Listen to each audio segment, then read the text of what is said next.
Last question, ladies and gentlemen. We have time for one more question. During the upcoming administration, particularly if there's a Republican administration, which we hope there will be, it seems likely that probably Justice Alito and maybe Justice Thomas, who are kind of getting up there in age, would likely retire during a Republican administration. I'm wondering if you could tell us who you would have in mind, not necessarily a name, but the kind of people that you would have in mind to replace them. What's your name? Bob Witt. Bob, excellent question. So it's interesting, and what Bob said is actually true. It's like, certainly a two-term Republican president would almost certainly have to replace Clarence Thomas and Sam Alito.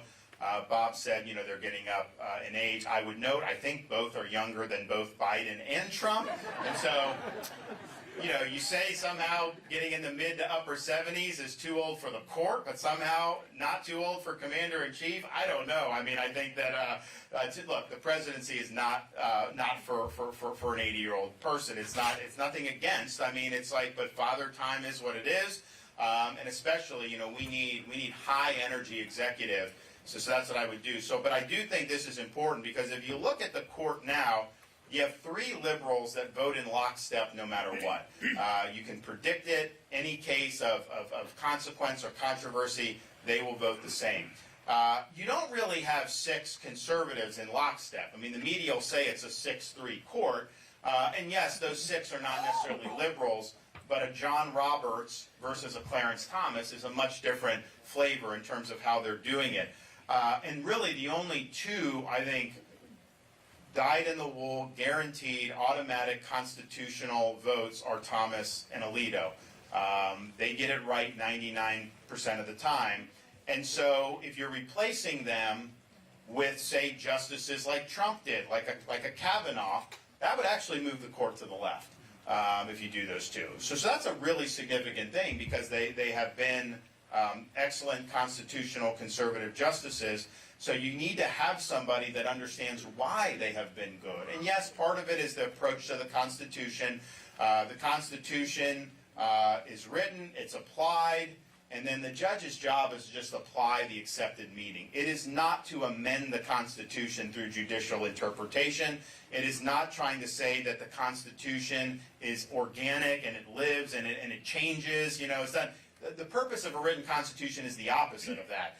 You have the First Amendment not because you want the First Amendment to change with the times, because you know the times could change to be hostile to free speech, and you want that anchor there to be able to protect people's freedoms. Now, that doesn't mean you don't apply the First Amendment principles to new technologies and new facts, but the underlying right that's protected is something that endures. It's not something that changes. So you have to understand the proper role of the court in the constitutional system. They can't make law.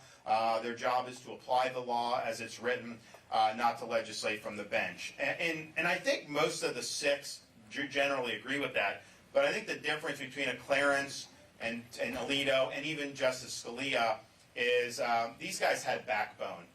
Because when you're ruling on some of these issues, you're going to be, the right constitutional answer is going to be much different than what law professors want, or what the corporate media wants, or what people inside the Beltway want.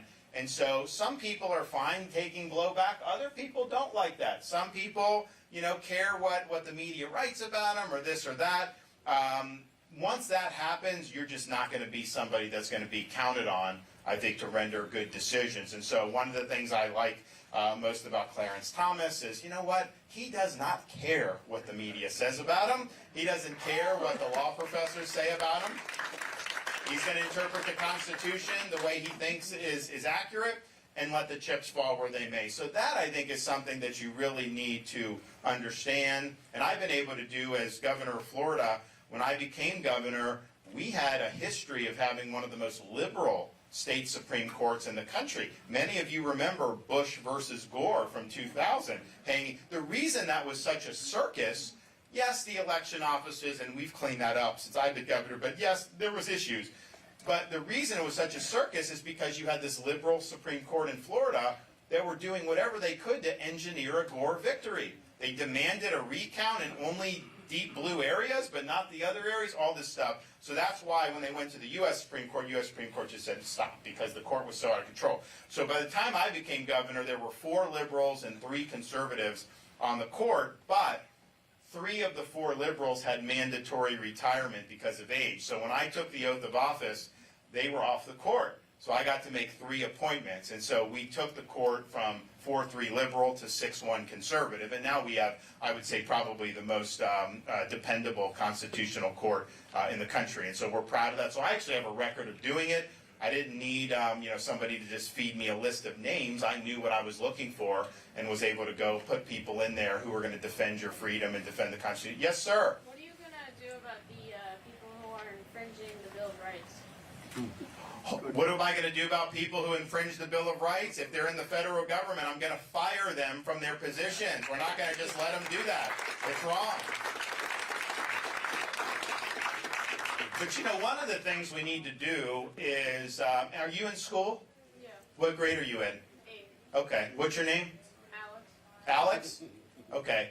Well, and I don't know where you go to school or what's happening in your school, but I think one of the things we've not done well over the last generation is teaching kids about American civics, teaching kids about the U.S. Constitution, teaching them about the Bill of Rights. Because what happens is you go through school, and in Florida, we've done this. I mean, we have civics requirements bolstered in high school. They take a citizenship exam before they graduate. We created a course, 50 hours for teachers. They get a $3,000 bonus if they go through it, and it's 50 hours about the foundations of America, the Enlightenment, British common law, different things that happened in New England with congregationalism and things that they were doing to create these compacts, all kinds of stuff that's really important. And the teachers have loved going through it. So we put our money where our mouth is. We now have massive speech and debate program in Florida, because part of, I think, growing as an individual is, I'm for lower taxes, right? Well, maybe in speech and debate, they're going to tell me I have to argue the opposite. So you get out of your comfort zone, you got to learn how to make arguments and see things from other perspectives. So I think it's been really, really good. But it's not happening throughout most of this country. So you're graduating students out of our K-12 system that are basically blank slates. They don't have a foundation of understanding what it means to be an American. And, our founders understood you have to have people that are going to be willing to fight and cultivate these freedoms. And it's not something that's just going to happen because of the Constitution. Yes, that's important. It helps. But ultimately, you got to have a broad agreement among society that these are important fundamental values, principles, and rights. And so we need to do this nationwide. We need to have this there. We'll have something. I mean, we can't impose it from the federal government because K-12 is state and local, but we can create model curriculum that states and localities will be able to use and implement. Heck, we could just show what we're doing in Florida people can do, and it'd be really, really good. So I think that our freedom is going to depend not just on who we elect to office, but how serious we are about educating the next generation about what it means to be an American.